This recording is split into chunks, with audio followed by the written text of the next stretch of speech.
So now the last thing left in this tutorial, in this series of tutorial is how to share the scores with your students. तो हमारे paper check हो गए, बच्चों के marks भी आ गए हैं, हमारे पास उनके आंसर शीट्स भी हमारे सामने हैं, बट हमें उनको शेयर कैसे करना है बच्चों के साथ, ये पूरी की पूरी शीट बच्चे के पास कैसे जाएगी. सो फॉर दैट अगर आपको याद हो during the settings, Google setting वाले tutorial में I have already briefed you this, that whenever you want to share the result with your students, you need to collect their email IDs. तो उस option के through जो भी email IDs बच्चों ने आपके पास डाली होंगी वो सारी ईमेल आईडीज़ वो यहाँ पे दिखाते हैं हमको.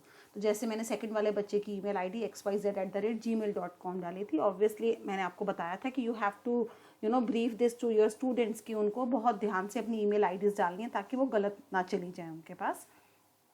तो आपको जो भी बच्चे ने यहाँ पर ईमेल आईडी डाली होंगी, now when you will say release score, the moment you say release score, it will show you that these all are the email IDs available to you. अगर आप सब बच्चों को का स्कोर रिलीज करना चाहते हो, आप सबको इकट्ठे चेक रखोगे. अगर आप सेलेक्टेड बच्चों को देना चाहते हो, सपोज आप सिर्फ इस बच्चे का रिजल्ट उसे शेयर करना चाहते हो, तो नॉट टू दिस, तो अभी यहाँ पे वो ऑल रिस्पॉन्डेंट दिखा रहा है क्योंकि मेरे पास एक ही ईमेल आईडी है.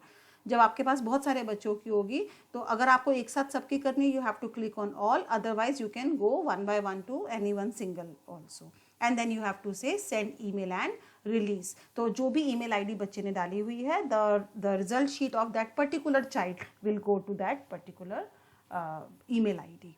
So this is now all for your all the Google exams, how to conduct the subjective, objective test, then how to check those tests, and finally how to release the score. So I hope you are finding these tutorials useful.